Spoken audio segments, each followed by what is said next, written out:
ഉണ്ടായിരുന്നില്ല. അവിടെ ഉമർ മൗലവി കളവ് അറിവും തെളിയിക്കാൻ മൂപ്പര് ശ്രമം നടത്തി. കാരണം 96 കേരളത്തിൽ എവിടെയും ലിസാനുൽ അറബ് ഉണ്ടായിരുന്നില്ല എന്ന് പറഞ്ഞാൽ അത് ശരിയാവില്ലല്ലോ. ലിസാനുൽ അറബ് ഇവിടെ ഉണ്ട്, അവിടെ ഉണ്ട്. മൂപ്പര് പലപ്പോഴും പ്രസംഗിക്കാറുണ്ട്, എഴുതാറുണ്ട്. ആ കോളേജിലുണ്ട്, ആ ലൈബ്രറിയിലുണ്ട് ഉമറാബാദ്. പിന്നെ ഉമർ മൗലവി എന്തിനാ അവിടെ പോയത്? 96 ഉമർ മൗലവി 96 പോയ കഥയല്ല പറഞ്ഞത്. 96 പോയ കഥയല്ല. ജമാഅത്തെ ഇസ്ലാമിയൊക്കെ ഉണ്ടാകുമ്പോ ഷെയ്ഖ് മുഹമ്മദ് ഒക്കെ അത് അറിയുന്നതിന് മുമ്പ്, എന്താണ് ജമാഅത്തെ ഇസ്ലാമി എന്ന് ഷെയ്ഖ് മുഹമ്മദ് കേൾക്കുന്നതിന് മുമ്പ് മഹാനായ ഉമർ മൗലവി സാഹിബ് ജമാഅത്തെ ഇസ്ലാമിയുടെ വിദണ്ഡവാദം അത് അവതരിപ്പിച്ചതിൽ വല്ല കഴമ്പുമുണ്ടോ എന്ന് അന്വേഷിക്കാൻ വേണ്ടി അന്ന് ഉമറാബാദിൽ പോയി. അത് 96 പറഞ്ഞു. അതിന്റെ അർത്ഥം 96 പോയത് അല്ല, 96 ഉമർ മൗലവി പറയാണ് എന്ന് പണ്ട് ഞാൻ പോയ കഥ. ആ കഥ ഉമർ മൗലവി പറഞ്ഞപ്പോ 96 ആണ് ഉമർ മൗലവി അത് എഴുതുന്നത്, ഉമറാബാദിൽ പോയത്. എന്തിനാണ് സാഹിബേ, എന്തിനാണ് ഈ തട്ടിപ്പ്, എന്തിനാണ് ഈ വെട്ടിപ്പ്? ഇനി അത് മാത്രല്ല, ഉമർ മൗലവി സാഹിബ് ഈ പറഞ്ഞ ലിസാനുൽ അറബ് അത്തായെന്നും കണ്ടിട്ടില്ലേ? അത്തായെന്നും ഉമർ മൗലവി സാഹിബ് കണ്ടിട്ടില്ലേ? കണ്ടിട്ടുണ്ടെന്ന് മാത്രമല്ല വ്യക്തമായി അതിന് മറുപടി പറഞ്ഞിട്ടുണ്ട്. വ്യക്തമായി മറുപടി പറഞ്ഞിട്ടുണ്ട്. എന്താ ഉമർ മൗലവി പറഞ്ഞ മറുപടി എന്നറിയും? ഇബാദത്തിന് അനുസരണം എന്ന അർത്ഥം ജവാബുൽ മലൈബാരിൽ കാണാം. എന്നെ ഒന്നാമത്തെ വാചകം, ഒന്നാമത്തെ ഹെഡിങ്ങിലെ ആദ്യത്തെ വാചകം തന്നെ കേട്ടോളൂ. ധാരാളം ഭാഷാ പണ്ഡിതന്മാരും തഫ്സീർ പണ്ഡിതന്മാരും ധാരാളം ഭാഷാ പണ്ഡിതന്മാരും തഫ്സീർ പണ്ഡിതന്മാരും ഇബാദത്തിന് താഅത്ത് എന്ന അർത്ഥം കൊടുത്തിരിക്കുന്നു. ആരാ പറയുന്നത്? ഉമർ മൗലവി സാഹിബ്. ലിസാനുൽ അറബ് കണ്ട ഉമർ മൗലവി സാഹിബ്, എൽമുള്ള ഉമർ മൗലവി സാഹിബ്, ലിസാനുൽ അറബ് കണ്ടാൽ ആ എഴുതിയത് എന്താണ് എന്ന് മനസ്സിലാകുന്ന ഉമർ മൗലവി സാഹിബ്, അദ്ദേഹമാ പറയുന്നത് ധാരാളം ഭാഷാ പണ്ഡിതന്മാരും തഫ്സീർ പണ്ഡിതന്മാരും ഇബാദത്തിന് താഅത്ത് എന്ന് അർത്ഥം കൊടുത്തിരിക്കുന്നു. അടുത്ത വാചകം കേട്ടോ. ആരാധനയുടെ തത്വം ഉൾക്കൊള്ളാത്ത കേവലം അനുസരണമാണ് അതുകൊണ്ട് ഉദ്ദേശമെന്ന് ജമാഅത്തെ ഇസ്ലാമി സിദ്ധാന്തിക്കുന്നു. എന്നാൽ താഅത്ത് എന്ന് അർത്ഥം പറഞ്ഞ പണ്ഡിതന്മാരുടെ ഉദ്ദേശം അതല്ല എന്ന് വ്യക്തമാണ്.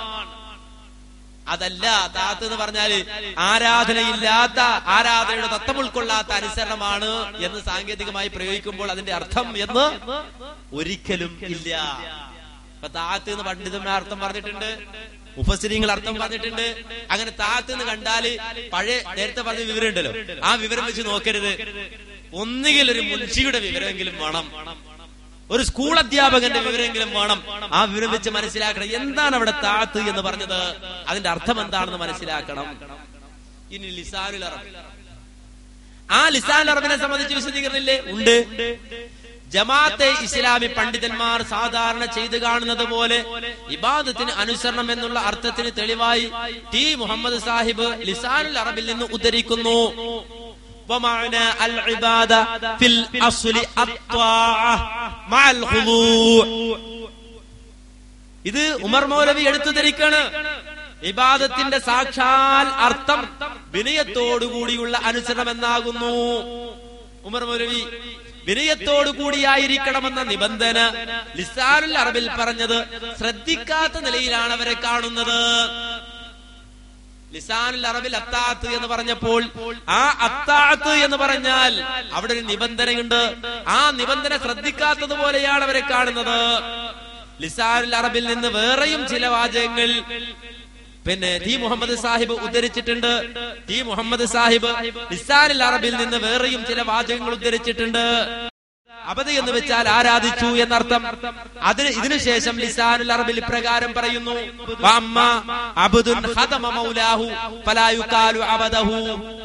അടിമ യജമാനന് സേവനം അഥവാ അടിമ വേല ചെയ്താൽ ഇബാദത്ത് ചെയ്തു എന്ന് പറയുകയില്ല. ഈ വാചകം കണ്ടിട്ട് കണ്ണടച്ചത് അത്ഭുതം തന്നെ. അപ്പൊ ലിസാനുൽ അറബ് കണ്ടു. ആ ലിസാനുൽ അറബിൽ പറഞ്ഞത് എന്താണ് എന്ന് ഉമർ മൗലവി വിശദീകരിച്ചു. ലിസാനുൽ അറബ് ധരിച്ചുകൊണ്ട് മൗദൂദികൾ കൃത്രിമം കാണിക്കാൻ ശ്രമിച്ചപ്പോൾ ആ കൃത്രിമത്തിനും ഉമർ മൗലവി സാഹിബ് മറുപടി പറഞ്ഞു. എന്നിട്ടാണ് ഉമർ മൗലവി സാഹിബ് പോയത്. ഇത് പറയുമ്പോ ഇത് എപ്പോഴായിരുന്നു? ഈ മറുപടി എപ്പോഴായി? അത് 1999 96 അല്ല, നേരെ മറിച്ച് ഈ പുസ്തകം ജവാബുൽ മലൈബാരി എന്ന് പറയുന്ന പുസ്തകം പുറത്തിറങ്ങുന്നത് 1982 1982 ഈ പുസ്തകം ഇറങ്ങുന്നത്. ഈ പുസ്തകം ഇറങ്ങാൻ കാരണമുണ്ട്, എന്നറിയോ? ജമാഅത്തെ ഇസ്ലാമി, ആ ജമാഅത്തെ ഇസ്ലാമിക്കെതിരെ ഉമർ മൗലവി സാഹിബ് ശക്തമായ പടയോട്ടം നടത്തിക്കൊണ്ടിരിക്കുന്ന ആ കാലഘട്ടത്തിൽ, ആ സമയത്ത് ഉമർ മൗലവി സാഹിബ് ഖത്തറിലേക്ക് ചെന്നു. ഖത്തറിലേക്ക് ചെല്ലുമ്പോ അവിടെ ജമാഅത്തെ ഇസ്ലാമിയുടെ ചില ആളുകൾ ഉമർ മൗലവി വരുന്നു എന്ന് വിവരമറിഞ്ഞപ്പോ സമ്പൂർണ്ണ ഇസ്ലാമിന്റെ ഭാഗമായിട്ട് ചില പാരപണികളൊക്കെ നടത്തി അവിടെ ഭരണാധികാരികൾക്കിടയിൽ ഉമർ മൗലവി അവിടെ ചെന്നങ്ങ് ഇറങ്ങിക്കഴിഞ്ഞപ്പോ ആളുകൾ വന്നു ചോദ്യം ചെയ്തു, ഉമർ മൗലവിയെ നിങ്ങൾക്കെതിരിൽ ഇങ്ങനെ ചില ആക്ഷേപങ്ങൾ പറയുന്നുണ്ടല്ലോ എന്ന രൂപത്തിൽ അവർ ചോദ്യം ചെയ്തപ്പോൾ ഉമർ മൗലവി അദ്ദേഹം തന്റെ നയം, തന്റെ വിശ്വാസം, തന്റെ ആദർശം അത് തുറന്നു പ്രഖ്യാപിക്കുന്ന ആളാണ് എന്നതുകൊണ്ട് ഞാനിതാ എനിക്കെതിരെ ഇവിടെ ഉന്നയിച്ച ഈ ആരോപണങ്ങൾക്ക് ഒരു മറുപടി തൽക്കാലം ഇപ്പോൾ ഞാൻ എഴുതി തരും. അങ്ങനെ താൽക്കാലികമായ ഒരു മറുപടി ഉമർ മൗലവി അവിടെ എഴുതി കൊടുത്തു. എന്നിട്ട് ഉമർ മൗലവി പറഞ്ഞു, ഇതിന് വിശദമായ ഒരു മറുപടി ഞാൻ നാട്ടിൽ ചെന്നിട്ട് എഴുതി ഇങ്ങോട്ട് അയക്കുന്നുണ്ട്. അങ്ങനെ ഉമർ മൗലവി പറഞ്ഞ വാക്ക് പാലിച്ചുകൊണ്ട് നാട്ടിലേക്കെത്തി. എന്നിട്ട് ഉമർ മൗലവിക്കെതിരെ ഉന്നയിച്ച ജമാഅത്തുകാർ ഉന്നയിച്ച ആ ആരോപണങ്ങൾ 1, 2, 3, 4, 5 എന്നിങ്ങനെ നമ്പരിട്ട് ഉമർ മൗലവി എഴുതി മറുപടി എഴുതി നേരെ ഖത്തറിലേക്ക് അവിടുത്തെ ഭരണാധികാരികൾക്ക് അയച്ചു കൊടുത്തു. ആ അയച്ചു കൊടുത്ത ആ രേഖ അദ്ദേഹത്തിന്റെ മകൻ മുബാറക്, ആ മുബാറക് സാഹിബ് അത് വിവർത്തനം ചെയ്തൊരു പുസ്തകമാക്കി ജവാബുൽ മലൈബാരി എന്ന പേരിൽ 1982 പുറത്തിറക്കി. എന്ന് പറഞ്ഞ 1982 ഉമർ മൗലവി അത് എഴുതിയെന്നല്ല എന്റെ അർത്ഥം, പുസ്തകമാക്കി പുറത്തിറക്കിയത് 1982. അപ്പൊ അതിന് മുമ്പും എന്തെടുത്തിട്ടുണ്ട്, ഇത് ഉമർ മൗലവി പറഞ്ഞിട്ടുണ്ട്, രേഖപ്പെടുത്തിയിട്ടുണ്ട് എന്റെ അർത്ഥം. എവിടെ ഉമർ മൗലവി സാഹിബിനെ വിമർശിക്കാൻ തക്കവണ്ണം എന്താ ഉള്ളത്?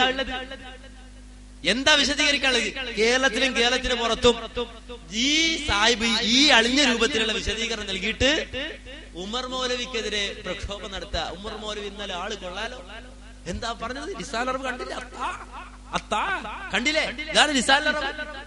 അവിടെ ഉണ്ട്, ഇവിടെ ഉണ്ട്, യാദവങ്കലിലുണ്ട്, യാദവരത്തുണ്ട്, എല്ലായിടത്തും ഉണ്ട്. പക്ഷെ ഉമർ മൗലവി എന്നിട്ട് പറഞ്ഞു കേട്ടില്ലേ? എന്ത് വൃത്തികേടാ ഉമർ മൗലവി പറഞ്ഞത് എന്ന് പറഞ്ഞ് അവതരിപ്പിച്ചാൽ ഒരു കാര്യം മനസ്സിലാക്കണം, ഒരിക്കലും സത്യത്തെ മൂടിവെക്കാൻ, യാഥാർത്ഥ്യത്തെ മൂടിവെക്കാൻ, അള്ളാഹുവിന്റെ ദീനിന് വേണ്ടി പണിയെടുക്കുന്ന, അള്ളാഹുവിന്റെ ദീനിനെ സ്നേഹിച്ച, അള്ളാഹുവിന്റെ ദീനിന് വേണ്ടിയിട്ട് ജീവിതം ഒഴിഞ്ഞു വെച്ച ഒരു മഹാനായ ഒരു മനുഷ്യനെ കൊച്ചാക്കാൻ ഒരിക്കലും ഒരാളുടെ നാവ് കൊണ്ട് സാധ്യല്ല. അല്ല ഒരാൾക്ക് പ്രതിഫലം കൊടുക്കാന്ന് വെച്ചിട്ടുണ്ടെങ്കിൽ അയാളെ മറ്റൊരാളെ നാവ് കൊണ്ട് നശിപ്പിക്കാന്ന് വിചാരിച്ചാൽ സാധ്യമല്ല എന്നാണ് അതിനെ സംബന്ധിച്ച് ചുരുക്കി സൂചിപ്പിക്കാനുള്ളത്. എന്നാൽ സഹോദരങ്ങൾ, ഇത് ഒരു സ്ഥലത്ത് മാത്രമല്ല ഈ പറയണത്. ആകെ 1.25 മണിക്കൂർ കണ്ടാണ് ഒരു സീഡിയിൽ.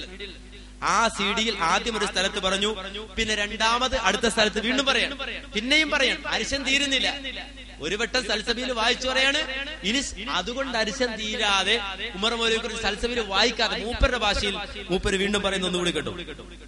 അതിനുവേണ്ടി നിർഭാഗ്യവശാൽ അവർക്ക് വാസ്തവ വിരുദ്ധമായ വ്യാജമായ ഒരു കാര്യം നിരന്തരം പറയേണ്ടി വരുന്നു. അതിലൊന്നാണ് അറബി ഭാഷയിൽ ഇബാദത്ത് എന്നതിന് അനുസരണമുണ്ട്, അർത്ഥമുണ്ടോ എന്ന് ഞങ്ങൾ അന്വേഷിച്ചു. അങ്ങനെ കേരളത്തിലെ ഒരിക്കൽ ലിസാൻ അറബ് കണ്ടില്ല.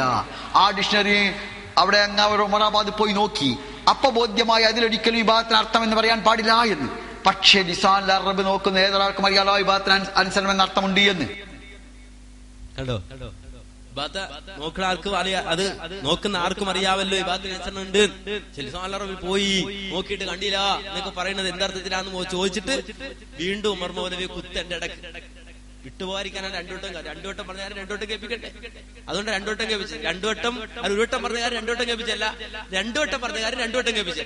ഞങ്ങളാണ് തെറ്റിദ്ധരിക്കുന്നത്. ആദ്യം പറഞ്ഞല്ല ഇപ്പൊ പറയേണ്ടത്. ഇപ്പൊ അതിന്റെ ഇടക്ക് ഒന്നുകൂടി ആളുകൾ മറക്കണ്ടെന്ന് വിചാരിച്ച് ഒന്നുകൂടി മൂപ്പര് സൂചിപ്പിച്ച. അതുകൊണ്ട് ഞാനും നിങ്ങളാരും മറക്കണ്ടെന്ന് വിചാരിച്ച് രണ്ടാമത് ഒന്നുകൂടി കേൾപ്പിച്ചു എന്ന് മാത്രം. ഇനി അതിനെന്താണെന്നറിയും, ഇത്ര മാത്രം അരിശ ഉണ്ടാകാൻ ഒരു കാരണം, ഉമർ മൗലവിയോട് ഇത്ര മാത്രം അരിശ ഉണ്ടാകാൻ അങ്ങനെ ഉണ്ടല്ലോ ചില കാര്യങ്ങൾ. ചില ആൾക്കാര് തങ്ങൾക്കുള്ള ആ നേതൃത്വവും ഡയറക്ഷൻ